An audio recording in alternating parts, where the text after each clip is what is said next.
welcome to Movie Mayhem here at Superior Works Cinema, where we watch all the movies. We've got another installment in our John Carpenter series. This is In the Mouth of Madness.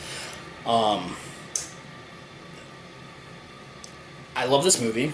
I would say I actually saw this movie, I believe, over 20 times before it was released.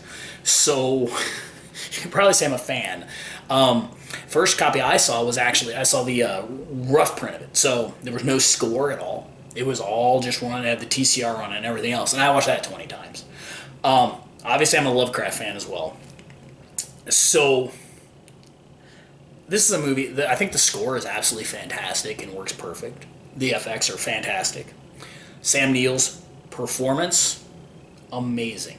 The concept of this is just, it's so perfectly Lovecraftian. This is probably the best Lovecraft story never written. Now don't get me wrong. As I love Reanimator, that's great. That's a kind of a different. It's more horror. This is more like pure later Lovecraft. Reanimator was much earlier in Lovecraft's writing career.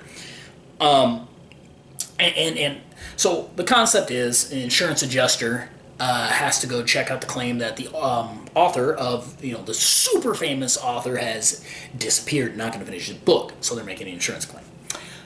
So he has to go find him. Now, the guy is roughly they make him kind of like a Stephen King, super famous horror writer, from East Coast area, which works perfect in the Lovecraft setting as well. And the imagery works. The slowly building of psychosis works. The concept that what is reality? And that a lot of this hinges on that question. What is reality? If enough people believe in something, does that then become the reality? And those who don't believe are left behind.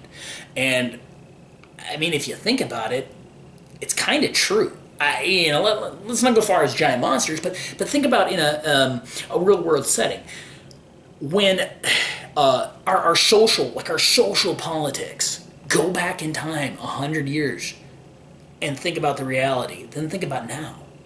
There's back, at one point, one set of ideals was the reality. That's how everything was. Now it's totally different, and that's something. Again, I always love about Carpenter. He's able to take a defining concept like that and turn it into what's a Lovecraftian horror film. But at the same point, it resonates on a social and political and at any level you want to put it.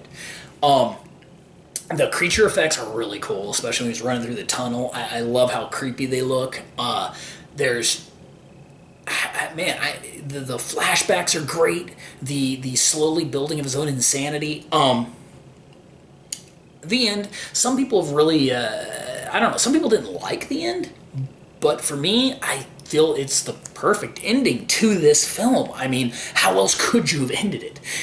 It had to be. I don't know who's seen this, so I don't want to really ruin it. Sam Neill's progression into progressive understanding of his own insanity or lack thereof insanity is perfect. And you're left questioning that, like, well, did he go crazy? Or did he just understand that the world has changed now?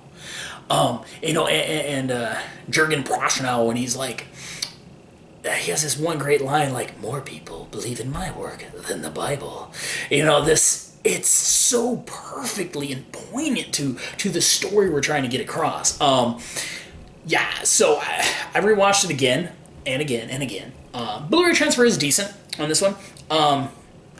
It's not like a super cool reversion, but it looks nice, so I can recommend getting it. It's the only version anyway.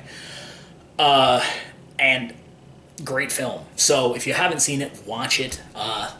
Let me know any other twisted Lovecraft stuff you want me to check out. Let me know your thoughts on Mouth of Madness. Again, fantastic film. And we'll see you here next time at Movie Mayhem.